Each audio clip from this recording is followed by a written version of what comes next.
சீமானுக்கு ஓட்டு போட்டால் பிஜேபி உள்ளே வந்துடும், சீமானுக்கு ஓட்டு போட்டால் பிஜேபி உள்ளே வந்துடும் அப்படின்னு. பிஜேபிக்குள்ளவே பின்னால் மறைவாக இருக்கிறவங்க தான் இதை பற்றி சொல்கிறாங்க.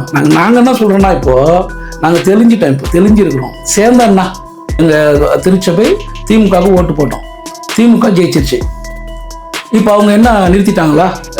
பாஜக மூலமாக கிறிஸ்தவர்களுக்கு வரக்கூடிய எல்லா தீமைகளையும் எல்லா நன்மைக்கு எதிரான காரியத்தையும் திமுக அரசு ஐயோ கிறிஸ்தவர்கள் ஓட்டு போட்டாங்களே, அவங்களுக்கு சாதகமாக பக்கபலமாக நம்ம இருந்து அவங்களுக்கு உதவியாக இருக்கணும்னு சொல்லிட்டு எல்லாத்தையும் சரி செஞ்சுட்டாங்களா? நீ பாருங்க, இன்னொரு விஷயத்த சொல்கிறேன். பாஜக சீமான் கிட்ட சரண்டர் ஆயிடுச்சு. நெய்தல் படை உருவாக்குவேன் அப்படின்றாரு. இவங்க சிரிக்கிறானுங்க. அவர் சீரியஸாக பேசியிருக்கிறாரு. நெய்தல் படையை உருவாக்குவேன். உருவாக்கி என்ன பண்ணுவீங்க? உன்னை எவனா தோட்டானா நீ தூக்கிடாவன, அது நான் இன்டர்நேஷனல் அரசியல் ஆக்குண்டா. இப்படி ஒரு எண்ணம் இருக்குதுல்ல. பெரியாரை திட்டினாக்கா பாஜக கூட ஒத்து போற மாதிரி அர்த்தமாது. பாஜக சொல்லி தான் திட்டுறாரு. பாஜக சொல்லி சீமானை செய்யறாரு. பாஜகவுக்கு சீமான் பயந்துட்டாரு, நடுங்கிட்டாரு அப்படின்ற விதத்துல எங்கேயாவது ஒரு இடத்துல ஒரு ஆதாரத்தை இவங்களால காட்ட முடியுமா? இந்த காமாட்சி நாயுடுன்னு ஒருத்தர் இருந்தார் தெரியுங்களா? அவர் அவரு சொல்றாருங்க, அவருக்கு புரிஞ்ச சத்தியம் பாருங்க. அவருக்கு சொல்றேன், சீமானுடைய ஓட்டை எந்த கொம்பனாலையும் பிரிக்க முடியாதுடா. எனக்கு ஓட்டு போடுறவன் எனக்கு தான் போடுவான், விஜய்க்கு ஓட்டு போடுறவன் விஜய்க்கு தான் போடுவான். அப்படி எப்படி சீமான் ஓட்டை விஜய் கவர்னன் போவார், விஜய் ஓட்டை சீமான் கவர்னன் போவார்? இவங்க பேசுறதெல்லாம் புலம்பல் தான். பொய் சொல்றவங்கள தான் நீங்க நேசிப்பீங்க, உண்மையை சொல்றேன்னு நேசிக்க மாட்டீங்க அப்படின்றதுக்காக. அது மாதிரி தான் சீமான் உண்மையை பேசுறாரு, அவர் உங்களுக்கு பிடிக்க மாட்டேங்குது.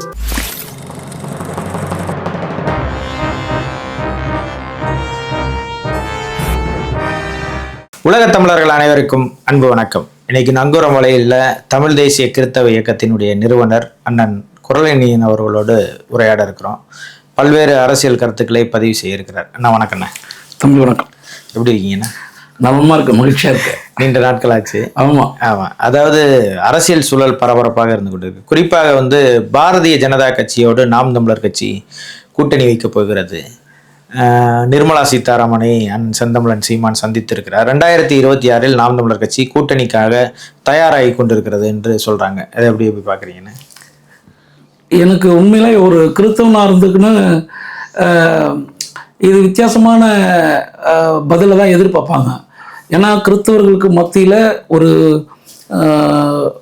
என்ன சொல்லுவாங்கன்னா, ஏற்கனவே சொன்னவங்க தான், எங்கள் திருச்சபையிலே சொன்னவங்க தான், சீமானுக்கு ஓட்டு போட்டால் பிஜேபி உள்ளே வந்துடும், சீமானுக்கு ஓட்டு போட்டால் பிஜேபி உள்ளே வந்துடும் அப்படின்னு. ஆனால் இதை சொல்கிறவங்க யாருன்னா, பிஜேபிக்குள்ளவே பின்னால் மறைவாக இருக்கிறவங்க தான் இதை பற்றி சொல்கிறாங்க. நாங்கள் என்ன சொல்கிறோன்னா, இப்போது நாங்கள் தெளிஞ்சிட்டோம், இப்போ தெளிஞ்சிருக்கிறோம். சேர்ந்தா சீமானன் போயிட்டு பிஜேபியிலே நான் தனிச்சு தான் நிற்க போகிறேன்ட்டு அண்ணன் முடிவாக திண்ணமாக சொல்கிறாரு. இது என்னுடைய கருத்தாக சொல்கிறேன், கிறிஸ்தவர்கள் சார்பில் நான் சொல்கிறேன். என்னுடைய மனம் மாறி இருக்குதுன்றத நான் இப்படி இந்த பதில் வழியாக நான் சொல்கிறேன். சேர்ந்தா என்ன இல்லை, அவர் தீர்க்கமாக நான் கூட்டணி இல்லைன்னு சொல்லிட்டார்ல. அப்புறம் இவங்க இப்படி பேசிட்டு இருக்கிறது தவறு தானே. இவங்க தவறுக்கு அவள் போடுற மாதிரி நான் பேசுகிறேன். இப்போ சேர்ந்தா என்ன கெட்டு போயிடும். இப்போ நான் சீமான் இல்லை, இப்போ பாரதிய ஜனதா கட்சி உங்களுக்கு தெரியும், இந்தியாவில் உங்களுக்கு தெரியும், இஸ்லாமிய கிறிஸ்தவர்களுக்கு எதிராக பல சட்டங்களை ஏற்றி கொண்டிருக்கிறாங்க. குறிப்பாக கிறிஸ்தவ நிறுவனங்கள் வெளிநாடுகளில் இருந்து பணம் பெறுவது, இது மாதிரியான விடயங்களுக்கெல்லாம் நிறைய தடை வந்திருக்குது. நிறைய இடங்களில் வழிபாட்டு முறையில் நெருக்கடி இருக்குது. இப்படி தொடர்ச்சியாக நெருக்கடி கொடுத்துக்கிட்டே இருக்குது இந்துத்துவா. இதுதான் நம்ம எப்படி பாரதிய ஜனதா கட்சியோடு சீமான் கூட்டணி வச்சா கூட பரவாயில்லன்னு எப்படி நீங்கள் இப்படி யோசிக்கிறத, இப்படி பார்க்குற பார்வையை கொஞ்சம் இப்படி திருப்பி பாருங்க. இப்போ நாங்கள் திமுக ஓட்டு போட்டோம், எங்கள் திருச்சபை திமுகவுக்கு ஓட்டு போட்டோம், திமுக ஜெயிச்சிருச்சு. இப்போ அவங்க என்ன நிறுத்திட்டாங்களா? பாஜக மூலமாக கிறிஸ்தவர்களுக்கு வரக்கூடிய எல்லா தீமைகளையும் எல்லா நன்மைக்கு எதிரான காரியத்தையும் திமுக அரசு ஐயோ கிறிஸ்தவர்களுக்கு ஓட்டு போட்டாங்களே, அவங்களுக்கு சாதகமாக பக்கபலமாக நம்ம இருந்து அவங்களுக்கு உதவியாக இருக்கணும்னு சொல்லிட்டு எல்லாத்தையும் சரி செஞ்சுட்டாங்களா? இல்லை, வேற பாஜக மாநிலங்கள்ல இல்லாத நெருக்கடி அதிகமாக இல்லையே. அப்படி ஒன்றும் இல்லை. என்ன கலவரங்கள்? கலவரம் மட்டும்தான் பார்ப்பீங்களா நீங்கள்? கலவரம் மட்டும்தான். நான் ஒரு விஷயம் சொல்லிட்டோமா? நான் ஒரு கிறிஸ்தவனா எப்படி இந்த திமுகவில் பாதிச்சுன்றதுக்கு வெளிப்படையாக ஒரு விஷயத்த சொல்லிட்டோங்களா? பல்லாவரத்தில் ஒரு என்னுடைய பங்கு புனித சூசையப்பர் தேவாலயம் மலங்கநந்தபுரத்தில் ஜமீன் பல்லாவரத்தில் இருக்குது. 2016 திமுகவுடைய எம்எல்ஏ கருணாநிதி அவர் எங்களுக்கு ஒரு இடத்த கல்லறைக்காக பயன்படுத்திக்க சொல்லி கொடுக்குறாரு. அரசு தரப்புல இருந்து கொடுக்கிறவர் யாரு? சட்டமன்ற உறுப்பினர். ஏன்னா கிறிஸ்தவர்கள், அவரும் ஒரு கிறிஸ்தவர் தான் சொல்றாங்க, நான் ஏத்துக்கிறது இல்லை, ஆனா சொல்றாங்க. அவரு கல்லறை கொடுத்தாங்க. அந்த கல்லறை எந்த இடத்துல இருக்குதுன்னா அந்த பல்லாவரம் ரேடியல் ரோடு. அதாவது கல்லறைன்றது வந்து அந்த நீங்க சொல்ற அந்த பங்குக்கு மட்டும் மற்றபடி மற்ற கிறிஸ்தவர்களையும் வந்து அடக்கம் செஞ்சுக்கலாம் அப்படின்ற மாதிரியான ஒரு நிலைப்பாட்டோட தான் கொடுக்குறாங்க. எவ்வளவு இடம் கொடுத்தாங்க? அது கிட்டத்தட்ட ஒரு ஏக்கருக்கு மேலேயே இருக்கும். அதுல நாங்க எங்க பங்குல மரித்த 3 பிரேதங்களை கொண்டு போயிட்டு அடக்க ஆராதனை செஞ்சிட்டோம். மரித்தன்னா செத்து போனவங்க எங்க பங்குல செத்த இதுக்கு செய்ய வேண்டிய அந்த இறுதிச் சடங்கெல்லாம் செஞ்சு கொண்டு போய் அங்க அடக்கம் பண்ணிட்டோம். சரி, கொடுக்கப்பட்ட இடத்துல 4வது ஒரு பிரேதத்தை எடுத்துட்டு போறோம், செத்துட்டாங்கன்னு சொல்லிட்டு. அப்போ அங்க இருக்கிற ஒரு திமுக ஆளு, இந்த மக்கள் எல்லாம் ஒத்துக்க மாட்டேன்றாங்க, இங்க கல்லறை இருக்கணும்னு சொல்லிட்டு ஒத்துக்க மாட்டேன்றாங்க அப்படின்னு சொல்லிட்டு அங்க நலச்சங்கம்னு சொல்லிட்டு ஒண்ணு இவங்கள தான் உருவாக்குவாங்களே எக்கச்சக்கமா. அந்த மாதிரி ஏகப்பட்டதை அவங்க உருவாக்கி நன்மை அவங்களுக்கு சாதகமா ஒரு காரியம் நடக்குதுனாக்கா சைலண்டா இருப்பாங்க, அவங்களுக்கு பாதகமா ஒரு காரியம் நடக்குதுன்னு சொன்னா வளர்த்து வச்சிருக்கிற கட்டி வச்சிருக்கிற நாயெல்லாம் ஒத்து விடுவாங்க. அந்த மாதிரி தான் இங்க இருக்கிற மக்களுக்கு பிடிக்கல. அப்போ 3 பாடி எடுத்துன்னு நாங்கள் அடக்கம் பண்ணமே, அப்பெல்லாம் அந்த மக்களுக்கு கண்ணை கட்டிட்டு இருந்தாங்களா எப்படி இருந்தாங்கன்னு தெரியல. அவங்களே ஒரு கேஸை போட்டு அது என்ன ஒரு வழக்கு, மக்கள் மத்தியில் வீடுகள் இருக்கிற இடத்துல கல்லறை இருக்கக்கூடாது அப்படின்ற மாதிரி நிப்பாட்டிட்டாங்க. இப்போ நான் என்ன கேட்குறேன்னா, எங்களுக்கு கொடுத்தது யார்? நாங்கள் நம்ம தான் போயிட்டு ஒரு இடத்துல புதைச்சிட முடியுமா? இல்லை, அதை எப்படி செய்ய முடியும்? அப்போது எம்எல்ஏ கொடுக்குறாரு. அப்போ எம்எல்ஏக்கு கோபம் வந்துருக்கணும்ல, டேய் நான் கொடுத்தேன், நீ என்ன அதை அந்த மக்கள் மத்தியில் போயிட்டு பிடிக்கல, அவங்களுக்கு என்ன செய்யலை? 3 பாடி எடுத்து புதைச்சாங்களே, அது வரைக்கும் அந்த மக்கள் என்ன பண்ணிட்டு இருந்தாங்க கேட்டுக்கணும்ல, அப்படி நாங்கள் எதிர்பார்ப்போம்ல. இப்படிதான் இன்னைக்கு வரைக்கும் எங்களுக்கு கல்லறை இல்லை. அது சட்ட போராட்டமா இருக்கலாம். இப்போ நீதிமன்றத்துக்கு போயிடுச்சுன்னா அது சட்டப்படி தானே எதிர்கொள்ள முடியும். அது எப்படி ஒரு சட்டமன்றம்? இல்லை, சட்ட போராட்டம் நாங்கள் பண்ண போகிறோம், பண்ணாமல் விட போகிறது கிடையாது. அது வேறு விஷயம். இதை சொல்கிறேன், ஒரு எம்எல்ஏ கொடுத்து திருப்பி அந்த கட்சிக்காரே ஒருத்தர் அந்த மக்களை தூண்டி விட்டு அந்த இடத்த எங்ககிட்ட அந்த கிறிஸ்தவர்களை எப்படி அவங்க நடத்துகிறாங்கன்னு பாருங்க. ஆனால் எங்கள் திருச்சபை என்ன நம்புது, சீமானுக்கு ஓட்டு போட்டால் பிஜேபி உள்ள வந்துடும் அப்படி தானே சொல்லி இன்னைக்கு பயமுறுத்தினுக்கிறாங்க. இப்போ பாஜகவும் திமுகவும் கூட்டணி இருந்திருக்கிறாங்கல்ல. அப்போ ஏதாவது தீமைகளே நடக்காம எல்லாம் நன்மைகளாகவும் நடந்துட்டு இருந்ததா தமிழ்நாட்டில்? இல்லை. இப்போ சீமான் போயிட்டு பிஜேபி கூட சேர போறாரு, கூட்டணி வைக்க போறாரு அப்படின்னு சொல்லிட்டு இவங்க புலம்புறதுல என்ன எந்த அடிப்படையில் இவங்க புலம்புறாங்க? சேர்ந்தா என்னன்னு கேட்குறேன் நான். இல்லை, அவர் சேர மாட்டாருன்னு அவரு சொல்லிட்டாரு சின்னமா. இப்போ ஒரு உதாரணத்துக்கு நான் தான் அண்ணன் சீமான், நீங்கள் வந்து பாஜகன்னு வச்சுக்கொள்ளுங்க. இப்போ நான் வந்து உங்ககிட்ட அப்ரோச் பண்ணுறேன், எனக்கு வந்து நீங்கள் உயரிய அதிகாரத்தில் இருக்கிறீங்க, நீங்கள் நினச்சா இன்னொன்னும் செய்யலாமா செய்ய முடியாதா? செய்யலாம். நான் வந்து உங்ககிட்ட ஒரு கோரிக்கை வைக்கிறேன், என்ன அன்னைக்கு நீங்கள் வரீங்க, நான் வரல உங்களை அன்னைக்கு. நீங்க பாருங்க, இன்னொரு விஷயத்த சொல்கிறேன், பாஜக வந்து சீமான் அங்கிட்ட சரண்டர் ஆயிடுச்சு. எப்படி? ஆமாம், இது வந்து மற்றவங்க ஒரு பார்வையில் பார்ப்பாங்க, என்னுடைய தனிப்பட்ட பார்வையில் நான் ஒரு விதமாக பார்க்குறேன். எப்படின்னா, இன்னைக்கு ஈழத்தில் வந்து இலங்கையில் வந்து சைனாக்காரன் ரொம்ப ஸ்ட்ராங்காக இறங்கிட்டான், அவனுடைய அடித்தளத்தை இட்டுட்டான். அந்த இடத்த ஏற்கனவே அமெரிக்காக்காரன் அண்ணன் தலைவர் உசுரோடு இருக்கும்போதே வந்து அந்த களத்தில் இருக்கும்போதே வந்து அந்த இடத்துல எனக்கு கொஞ்சம் ஏக்கர் கொடுங்க, உங்களை நான் இந்த தேசத்தின் அதிபர் ஆக்குறேன் அப்படின்லாம் வந்து ஒப்பந்தம் பேசியிருக்கிறாங்க. தலைவர் அதுக்கு ஒத்துக்கல, இந்திய தமிழர்களுக்கு பிரச்சனை வரும், அது பல விதங்களில் அரசியல் பிரச்சனையாக வரும்னு சொல்லிட்டு அவருடைய நுண்ணறிவினால அதை தடுத்து நிறுத்திட்டார். இப்போ சைனாக்காரன் போயிட்டு அங்கே உட்காந்துருக்கிறான், அமெரிக்காக்காரன் காண்டாவனா ஆக மாட்டானா? அதான் செய்வான்ல. இப்போ அவன் இந்தியாவுக்கு நெருக்கடி கொடுப்பானா? கொடுக்க மாட்டானா? கொடுப்பான். இப்போ சைனாவை அங்கேருந்து அப்புறப்படுத்தணும், அதுக்கு இவங்ககிட்ட வலிமைகள்லாம் கிடையாது. இருந்திருந்தால் இந்த அருணாச்சல பிரதேசத்தில் ரோடே உள்ள போட்டு மாட்டானுமே, அதை தடுத்து நிறுத்திக்கலாம். அவங்க யாரு? பிஜேபி அரசு. அவங்களால முடியல. இந்தியாவுக்குள்ள இருக்கிறதுலையே இப்போ இலங்கை கடல் தாண்டி இருக்கிற இலங்கை அரசு கூட போயிட்டு இவங்க இந்த மாதிரி ஒரு காரியத்தை சைனாக்காரனை அப்புறப்படுத்துறதுக்கு முடியுமா இவங்களால? முடியாதுல்ல. அதுக்கு ஒன்று நடக்கணும், தமிழ் தேசியத்தை தமிழ்நாட்டுக்குள்ள வெல்ல வைக்கணும். தமிழ்நாட்டை ஒரு தமிழ் தேசியவாதி ஆட்சி செய்யும் போது தான் அவன் பயப்படுவான். இங்க மக்கள் போராட்டம் வெடிக்கும் போது தான். இப்போ சீமான ஆட்சிக்கு வந்துட்டாருன்னு வச்சுங்களேன், இவர் சொல்றாரு நெய்தல் படை உருவாக்குவேன் அப்படின்றாரு. இவனுங்க சீக்கிரானுங்க, அவர் சீரியஸாக பேசினுக்கிறாரு. நெய்தல் படை உருவாக்குவேன். உருவாக்கி என்ன பண்ணுவீங்க, உன்னை எவனா தோட்டானா நீ தூக்கூடாவன, அதை நான் இன்டர்நேஷனல் அரசியல் ஆக்குவேன்டா. இப்படி ஒரு எண்ணம் இருக்குதுல்ல. சீமான் செய்வானா செய்ய மாட்டானா சீமான் அப்படின்னு சொல்லிட்டு இவங்க நிறைய டெஸ்ட் பண்ணிட்டாங்க. சின்னத்தை பிடுங்கினாங்க, என்னென்னமோ விட்டாங்க, என்னென்னமோ சீமானை ஒடுக்கணும், அரசியலை விட்டு விளக்கணும், என்னென்னமோ ட்ரை பண்ணி பார்த்தாங்க.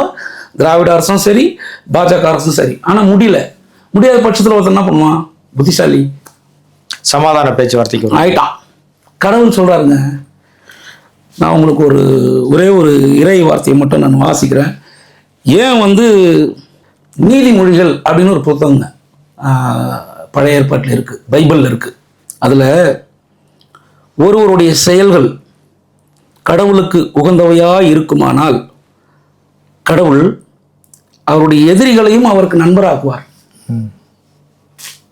புரியுதுங்களா? இவருடைய செயல், எங்க அண்ணன் சீமானுடைய செயல் கடவுளுக்கு பிரியமான செயல்.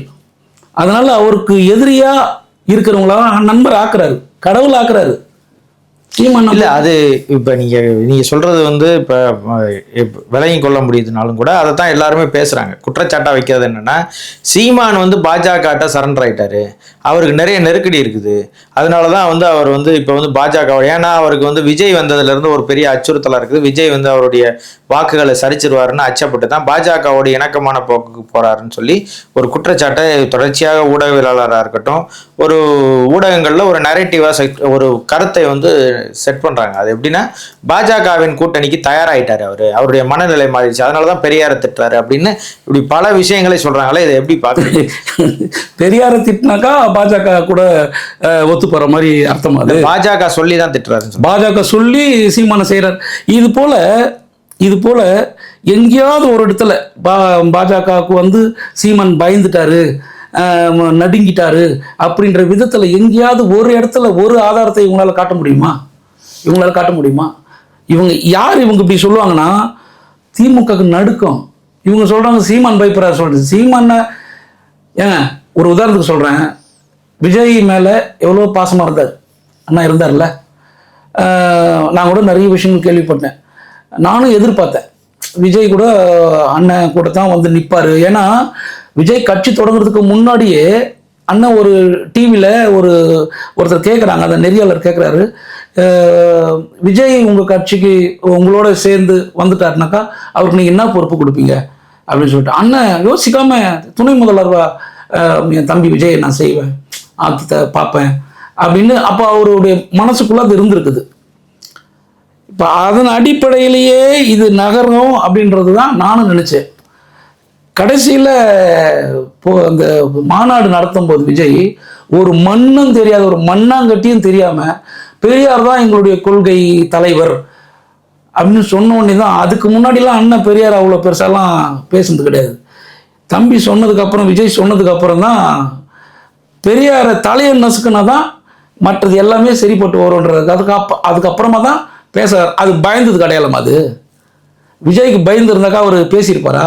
உன் கொள்கை தலைவரையே நான் குழி தோண்டி புதைக்கிறேன்டா அப்படின்னு பண்ணியிருப்பாரா? அந்த சமாச்சாரம் தான் பண்ணாரு. அப்புறம் அவர் போய் பயந்துட்டாரு, நடுங்கிட்டாரு அப்படின்னாக்கா அவருடைய வாக்குகளை இளைஞர்களின் வாக்கு தான் சீமான் அவர்களுக்கு தொடர்ச்சியாக பலம் சேர்க்கிற வாக்கு. சரி, அந்த இளைஞர்களின் வாக்குகளை விஜய் அவர்கள் குறி வச்சு எடுத்துருவாருன்றது தான் அவங்க விஜய் மேல வச்சிருக்கிற நம்பிக்கை. சரி, சீமான் அவர்களினுடைய வாக்கு இளைஞர்களின் வாக்கு விஜய்க்கு நிறைய போயிடும் அப்படின்றதுனாலதான் அவர் விஜயை கடுமையா எதிர்க்கிறாரு. அதற்காக தான் தன்னிச்சு நின்றா சரியா முடியாதுன்றதுனால இப்ப கூட்டணிக்கு தயாராகி கொண்டிருக்கிறாருன்னு பேசுறாங்க. இந்த காமாட்சி நாயுடுன்னு ஒருத்தர் இருந்தார் தெரியுங்களா? அவர் மாற்று மொழியினர், அவர் திராவிடத்தினுடைய ஆதரிக்கிறாரு. அவரு சொல்றாருங்க, அவருக்கு புரிஞ்ச சத்தியம் பாருங்க. அவருக்கு சொல்றேன், சீமானுடைய ஓட்டை எந்த கொம்பனாலையும் பிரிக்க முடியாதுரா அவரு சொல்றாரு. இது அண்ணன் சீமானும் பல இடங்கள்ல பல தகவல் சொல்லியிருக்காரு. எனக்கு ஓட்டு போடுறவன் எனக்கு தான் போடுவான், விஜய்க்கு ஓட்டு போடுறவன் விஜய்க்கு தான் போடுவான், அப்புறம் எப்படி வந்து சீமான் ஓட்டு விஜய் கவர்ந்தன் போவார், விஜய் ஓட்ட சீமான் கவர்ந்தன் போவார், இவங்க பேசுறதெல்லாம் வந்து புலம்பல் தான். இது நடக்க போகிற விஷயங்கள் கிடையாது. பாருங்க, ஒரு ரெண்டு நாளைக்கு முன்னாடி SRMல ஒரு நிகழ்வு நடந்தது. மாணவர்கள் மத்தியில் தான் பேசினார். அந்த பேச்செல்லாம் கேட்டு எப்படிடா இவனுங்களுக்கு சீமானவனை விமர்சிக்கிறதுக்கு மனசு வருது அப்படின்னு தான் நான் யோசித்தேன். நான் அவர் மேலே பற்று கொண்டதுனால சொல்ல, ஆதரவுக்காக சொன்னேன். அறிவுபூர்வமான ஒரு மாணவர்களுக்கு என்ன தேவையோ அங்கே அரசியல் பேசக்கூடாது அப்படின்றது சொல்லி கொடுத்து பண்ணுறாங்க. அதை உடைக்கிறார் அவர். அங்கே அரசியல் பழகு, அரசியல் பேசு. யார் பேசுவாங்க? நீ பேசாம யார் பேசுவாங்க? அப்போ உட்கார்ந்து இருக்கிற அத்தனை இளைஞர்கள்ல எவ்வளவு பேர் விஜய் ரசிகரா இருந்திருப்பான்? எத்தனை பேர் அதில் மனம் திரும்பி இருப்பான்? ஒருத்தன் திரும்பினா போதும், ஒரே ஒருவன் மனம் திரும்பினால் அவன் வீட்டுக்கே மீட்பு கிடைக்குன்றாரு பைபிள்ல கடவுள். அதே போலதான் ஒருத்தன் நாம் தமிழர் கட்சிக்குள்ள ஒரு குடும்பத்துக்குள்ள வந்துட்டான்னா அந்த குடும்பமே நாம் தமிழர் கட்சியை மாறும். இது என் வாழ்க்கையில நான் பார்த்துக்கிட்டு வர ஆதாரப்பூர்வம். என் குடும்பமே அந்த சாட்சி. அப்புறம் போயிட்டு அவர் பயந்துட்டாரு, நடிக்கிட்டாரு, ஓடிக்கிட்டாருன்னா அவரெல்லாம் பயமுறுத்துறதுக்கு ஒன்றும் கிடையாதுங்க. அவர் பயப்படுற ஆளும் கிடையாது. சரி, இப்போ திராவிட முன்னேற்ற கழகம் உங்களுக்கு தெரியும், தொடர்ச்சியாக வந்து பிஜேபியை கடுமையாக எதிர்க்கிறாங்க இங்கே தமிழ்நாட்டில். ஆமாம், கடுமையாக எதிர்க்கிறாங்க. தொடர்ச்சியாக அவங்க சந்தித்து கொண்டு இருக்கிற எல்லா தேர்தலையும், குறிப்பாக பாராளுமன்ற தேர்தலில் முழுவதுமே காங்கிரஸ் கூட்டணி தொடர்ச்சியாக 40க்கு 40 ஜெயிக்கிறாங்க, இல்லை 39 இடங்களை ஜெயிக்கிறாங்க. தொடர்ச்சியாக பெரும் வெற்றியை திராவிட முன்னேற்ற கழகம் பெற்றுக்கொண்டே இருக்குது. ஆனால் நரேந்திர மோடி அரசு கிட்டத்தட்ட இப்போ 3வது முறையாக பாரதிய ஜனதா கட்சி மேலே ஆட்சியில் இருக்கிறாங்க. ஆனால் கிறித்தவர்களுக்கும் இஸ்லாமியர்களுக்கும் பாதுகாப்பு திராவிட முன்னேற்ற கழகம் தான் கிறித்தவர்களும் நம்புறாங்க, இஸ்லாமியர்கள் நம்புறாங்க. குறிப்பாக வந்து கிறித்தவர்கள் அவங்க திருச்சபையிலேயே ஒரு முடிவெடுத்து திமுகவுக்கு தான் வாக்கு செலுத்தணும்னு சொல்றாங்க. திருச்சபைகளில் அப்படி அரசியல் பிரச்சாரம் செய்து இப்படி ஓட்டு போடணும்னு விதி இருக்கிறதா? விதிலாம் கிடையாது. மதி இல்லாதவங்க செய்யற வேலை இது. விதிலாம் கிடையாது. அரசியல் அருட்தந்தையர்கள், அருட்குருக்கள் இவங்க வெளிப்படையாக வந்து அரசியல் பேசக்கூடாது, ஒரு தேர்தல் நிற்கக்கூடாது அப்படின்றதெல்லாம் விதி இருக்கு. ஆனால் தன்னுடைய மக்களை அரசியல் படுத்துவதில் எந்த விதியும் கிடையாது. திருச்சபைக்கு விரோதமான சட்டம்லாம் கிடையாது. பண்ணுங்க, பழகுங்க. அரசியலில் திருச்சபை மக்கள் வந்து அரசியல் நிற்கணும், அதாவது ஆசீர்வதிக்கணும் அப்படின்றதெல்லாம் வந்து முழு அனுமதி இருக்குது கத்தோலிக்க திருச்சபையில் மட்டும். இப்போ இவங்க தான் பாதுகாப்பு, சிறுபான்மையினர்கள் இவங்க தான் பாதுகாப்பு, கிறிஸ்தவர்கள் இவங்க தான் பாதுகாப்பு அப்படின்னு இவங்க சொல்லிக்கிறாங்களே. இன்னைக்கு எங்கள் மதுரை முன்னாள் பேராயர் அந்தோணி பாப்புசாமி அவர் வந்து வெளிப்படையான திமுக ஆதரவாளர். அவரை நான் நேரடியாக சந்தித்து 2016 தேர்தலில் நாங்கள் கேட்டோம், திமுகவுக்கு திராவிடத்திற்கு ஓட்டு போடுங்க அப்படின்னு சொல்கிற சர்க்குலரை மட்டும் நிப்பாட்டுங்கன்றவரே அப்படின்னு நாங்கள் கேட்டோம். நான் இருந்ததை நான் தான் கேட்டேன். இல்லை அதெல்லாம் பண்ண முடியாது, இதை நான் நிறைய செய்தியில் கூட சொல்லி. சர்க்குலர்னா எப்படி? அது சுற்றறிக்கை. சரி, எல்லா பங்குலையும் வாசிப்பாங்க. ஓ சரி சரி. கத்தோலிக்க திருச்சபைக்குள்ள தமிழ்நாட்டுக்குள்ள இருக்கிற அத்தனை பங்குலையும் வாசிப்பாங்க. அதில் அந்த சர்க்குலர் கூட விரும்பாத சில பங்கு தந்தையர்கள் யாராவது இருந்தாங்கன்னா அதை கடத்திடுவாங்க. அவங்களுக்கு அதை சொல்றதுக்கு மனசு இல்லை. தமிழ் தேசிய ஆதரவாளராக இருப்பார் அந்த குருவானவர். பட்டுதம் படாத்தமா சொல்லிட்டு, ஆனால் இப்படி ஒரு சுற்றறிக்கை வந்திருக்குது அப்படின்றத சொல்லிடுவாங்க. ஏன்னா பேராயர் சொல்லிட்டார், அதுக்கு கட்டுப்படுற அந்த ஒரு இது. அப்போ நாங்கள் கேட்கும்போது, இல்லை தம்பி, இப்போதைய இருக்கிற சூழலுக்கு வந்து we have to select lesser evil அப்படின்னாரு.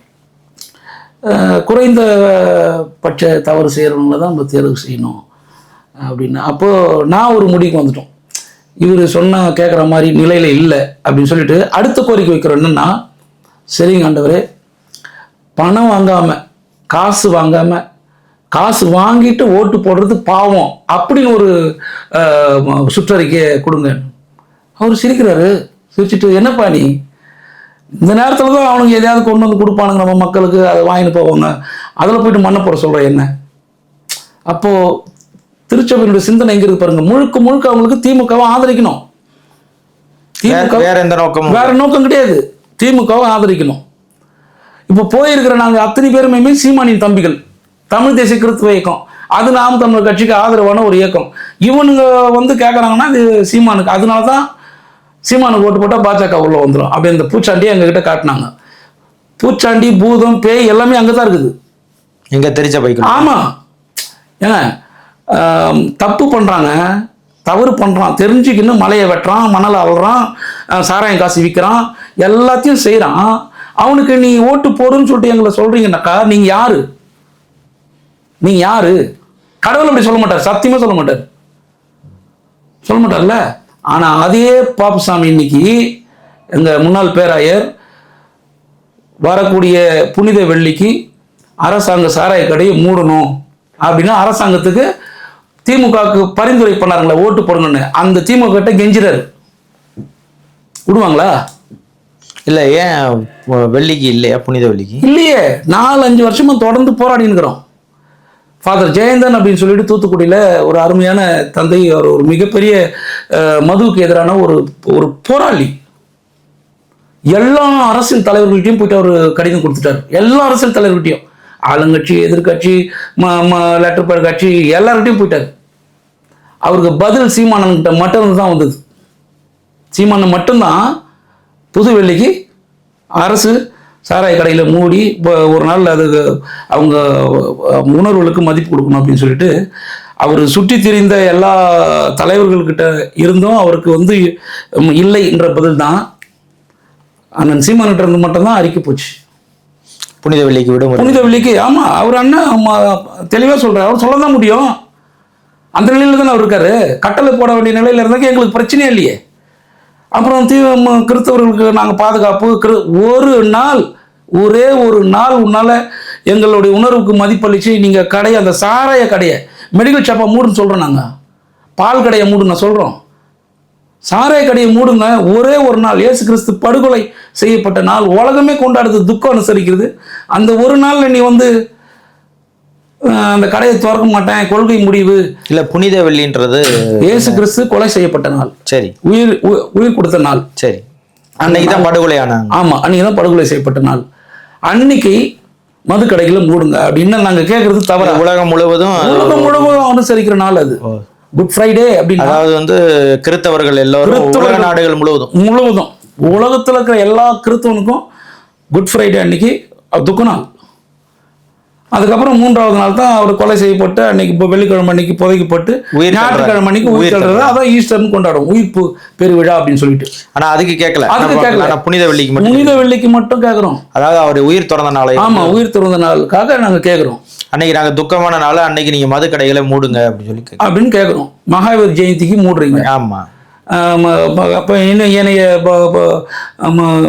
இஸ்லாம் பண்டிகை கூட மூடுறாங்க. அப்புறம் எங்களுக்கு என்ன பாதுகாப்பு? எங்களுக்கு என்ன நீங்கள் செஞ்சிடறீங்க?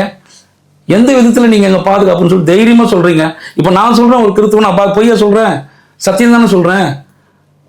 இல்லை, இப்போ குறிப்பாக வந்து கிறிஸ்தவர்கள் வந்து நான் சொல்கிற மாதிரி இந்த திருச்சபைகளுக்குள்ள வாக்கு செலுத்த அந்த சொல்கிறது இருக்கு இல்லையா, அது ஒவ்வொரு இடத்துலையும் சொல்கிறாங்க. அருட்தந்தைகள் வந்து அரசியல் பேசக்கூடாதுன்னு நீங்கள் சொல்கிறீங்க. நாம் தமிழர் கட்சி மேடைகளில் எல்லா அருட்தந்தைகளும் மேலே ஏறி இப்போ எங்களை கேட்க முடியாது. நல்ல கேள்வி இது. இப்போ எங்களை கேட்க முடியாது. பேராயர்கள்லாம் மேலே ஆமாம் வராங்கல்ல, வாக்கு கேட்குறாங்க. ஆமாம், எல்லாரும் இன்னைக்கு வந்து இப்போ இது பாருங்க, இதுக்காக தாங்க தமிழ் தேசிய கிறிஸ்தவ இயக்கம் உருவானது காரணமே தாங்க. அதாவது சீமான் வந்து கிறிஸ்தவர்களுக்கு விரோதமானவர், எதிரானவர். எப்படி திமுக வந்து கிறிஸ்தவர்களுக்கு ஆதரவானது, சீமான் வந்து எதிரானவர். என்னடா கதை உங்க கதை? அவர் வந்து கொள்கையில் எழுதியிருக்கிறாரு, கிறிஸ்தவர்களை கிட்ட கொஞ்சம் எச்சரிக்கையாக இருக்கணும், கிறிஸ்தவர்கள் மேலே பிடிக்க. இன்னைக்கு நாம் தமிழ் மேடையில் பைபிள் வாசிக்கிறாங்க, வசனம் வாசி பேசுகிறாங்க. இது தமிழ் தேசிய கிறிஸ்தவ இயக்கத்தின் கூட நடத்தப்பட்ட ஒரு காரியம். இப்போ திருச்சபைக்கும் தெரியுது. அது கிறிஸ்தவர்கள் போயிட்டு அங்கே அங்கேயோடு நின்று பேசுகிறாங்க, அங்கே அங்கீகரிக்கப்படுகிறாங்க, கிறிஸ்தவர்கள் அங்கே அங்கீகரிக்கப்படுறாங்க. புரியுது? ஒரே ஒரு அரசியல் தலைவர் தமிழ்நாட்டில் நான் சத்தியத்தின் மகன் அப்படின்னு சொல்லி பிரகடனப்படுத்திக்கின்னு அரசியல் பண்ணுற ஒரே ஒரு தலைவன் அது சீமான் மட்டும்தான். அப்போ அந்த சத்தியத்தின் பக்கத்தில் போய் நாங்கள் நிற்காம சாத்தான் கூட போயிட்டு எப்படி நிற்க முடியும்? அது எப்படி நிற்கிறாங்கன்றது தான் கஷ்டம். எங்கள் திருச்சபையே சாத்தான்கள் பக்கம் தான் போய் நிற்குது. இல்லை எப்படி, அதாவது வந்து திமுகவோட நிற்கிறத எப்படி நீங்கள் சாத்தானின் பக்கம் நிற்கிறது? வேற சாத்தானுடைய செயல். ஒருத்தன் நல்லவனா கெட்டவனா அப்படின்னு தெரிஞ்சுக்கிறதுக்கு ஒரு மரம் நல்ல மரமா கெட்ட மரமா, இது பைபிள் டெஃபினிஷன் தான்.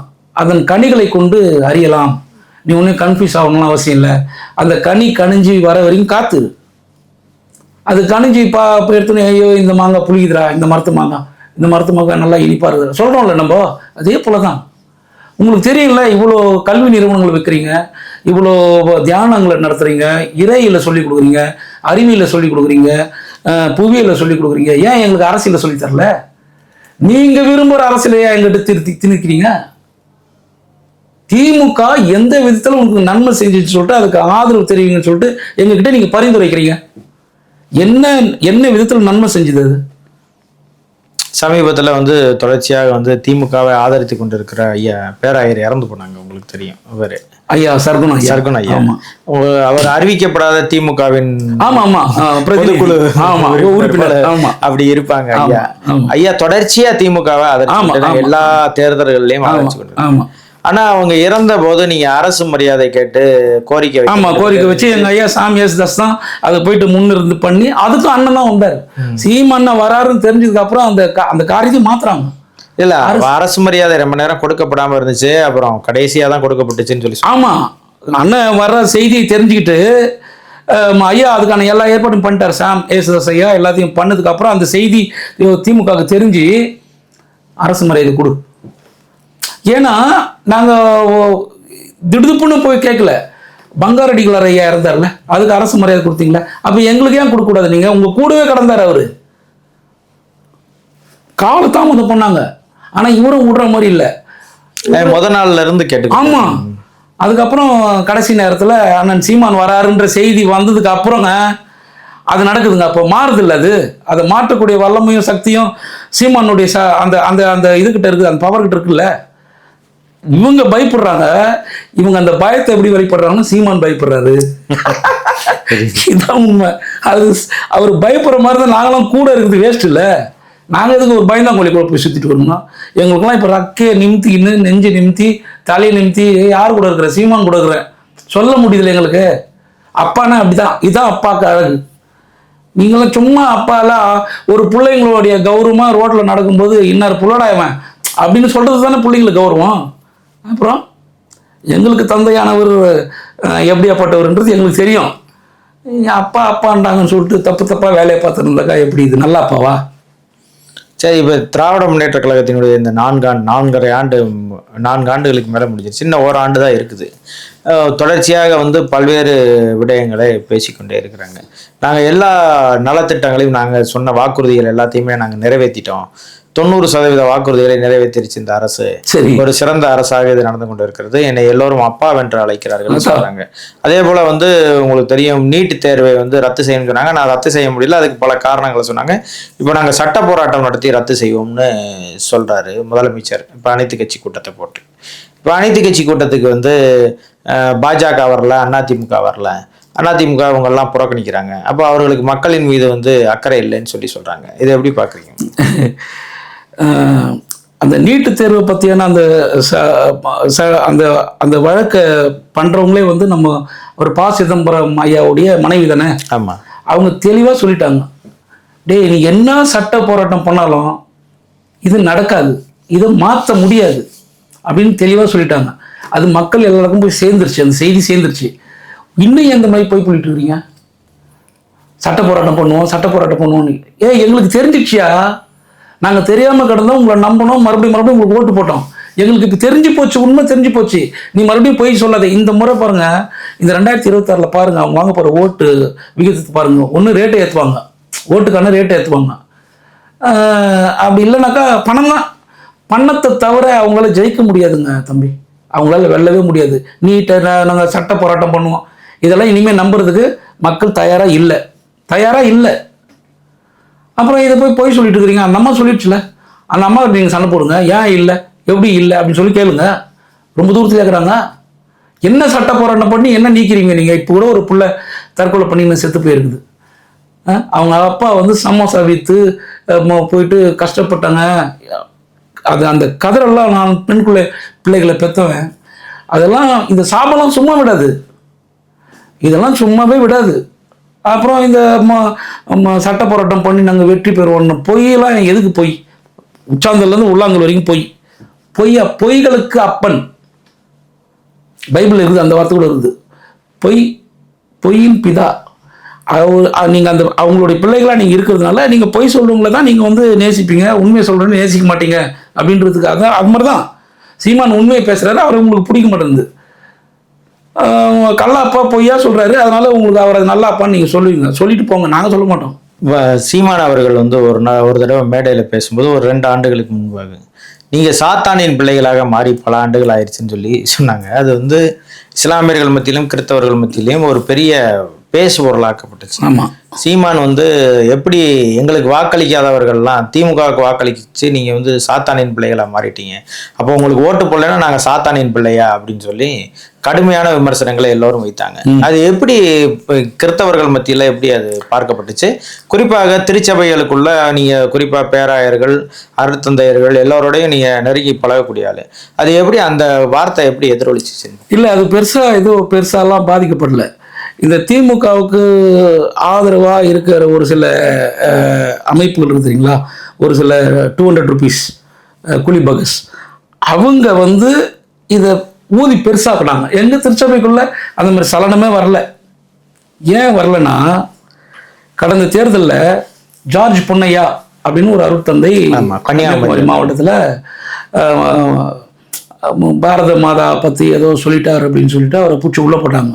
அவர் யாருன்னா, தமிழ் தேசிய கிறித்துவ இயக்கத்துக்கு நேர் விரோதி. பேரை சொல்லி, சீமான் பேரை சொல்லி, இன்னாருக்கு ஓட்டு போடாதீங்க, சீமான் தமிழ் தேசிய கிறித்துவ இயக்கம்னு சொல்லிட்டு கொஞ்சம் பேர் வரானுங்க, சீமானுக்கு ஆதரவானவங்க அப்படி சொன்னவர். அவர் தூக்கி உள்ளே போட்டாங்க, மன்னிப்பு கேட்க வச்சாங்க அவரை. இவங்க திமுக அரசு என்ன பண்ணிட்டாங்க? அவர் எந்த விதத்தில் காப்பாற்றினாங்க? ஒரு கௌரவம் இல்லை அது. அவர் பேசி கூட இருக்கலாம், திமுக ஆதரவானவங்க நம்மளை வந்து அவங்க டச் பண்ணாக்கா இவங்க நம்மளை பார்த்துப்பாங்கன்னு நினைக்கிறது இயல்பான விஷயம் தானே. அப்படி நினச்சி கூட அவர் பேசியிருக்கலாம். நீங்கள் என்ன பண்ணிட்டீங்க? அவரை உள்ளே விட்ட அழகு பார்த்தீங்க. அவர் உள்ளே தூக்கி வச்சுருந்தாங்க. அவர் திரும்பி வரும்போது அந்த திருச்சபைக்குள்ளே மறுபடியும் அவர் இருந்த பங்குக்குள்ளே அவர் போய் பணி செய்யும்போது அவருடைய மனநிலை எப்படி இருந்திருக்கும், அவரை எப்படி முகம் கொண்டு கொடுத்துருப்பார் அந்த மக்கள் மத்தியில், மக்கள் என்னென்ன பேசியிருப்பாங்க. அன்னிலேருந்து இந்த நாள் வரைக்கும் அமைதியாயிட்டார் அவர் தான் பாடம். அவர் தான் எங்களுக்கு பாடம், மற்ற ஃபாதருங்களுக்கும் பாடம். இனிமே வரக்கூடிய தேர்தலில் திமுகவுக்கு வாக்களிங்கன்னு பரிந்துரைப்பாங்களான்றது சந்தேகம்தான். ஏன்னா இப்போ புதுவெள்ளிக்கு இது கெடு, அவங்களுக்கு 18ஆம் தேதி அவங்க வந்து லீவு, அந்த கடையை மூடலைன்னா கிறிஸ்தவர்களுடைய ரியாக்ஷன் எப்படி இருக்குன்றது வந்து தேர்தலில் அவங்க வெளிப்படையாக தெரிஞ்சுப்பாங்க, வெளிப்படையாக வருவாங்க. வெளிப்படையாக இந்த 18ஆம் தேதி அவங்க குட் ஃப்ரைடேக்கு மட்டும் திமுக அரசு புதுவெள்ளி அன்னைக்கு மதுக்கடைகளை மூடவில்லை என்று சொன்னால் எங்கே போய் நிற்கன்னு தெரியாது. அவ்வளோ கொந்தளிப்பில் இருக்கிறாங்க ஆயர்களும் குருக்களும். இல்லை, இது சரி. நான் அந்த வார்த்தை, அதாவது அது என்னன்னா, அது நானே ஒரு காரியங்களை எழுதிலாம் இருந்தேன். சீமானன் சொன்னது 100க்கு 100 விழுக்காடு உண்மை. சாத்தானின் பிள்ளைகளாக மாறினவங்க நன்மையின் பக்கம் நிற்க மாட்டாங்க. நான் ஏற்கனவே சொன்னல, நல்ல கனிகள் எதுக்கு, கெட்ட கனிகள்னு.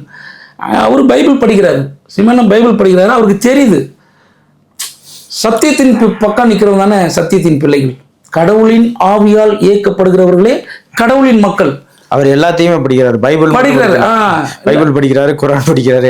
இவ்வளோத்தையும் படிச்சுட்டு அந்த நேரத்தில் அவர் அதை சொல்றாருன்னு சொன்னாக்கா தவறா சொன்னா, அவர் தவறு சொல்லியிருந்தாக்கா அந்த இடத்துல நான் இருந்தேனே, என் காதலை கேட்டேன்னு, எனக்கு கோபம் வரலையே.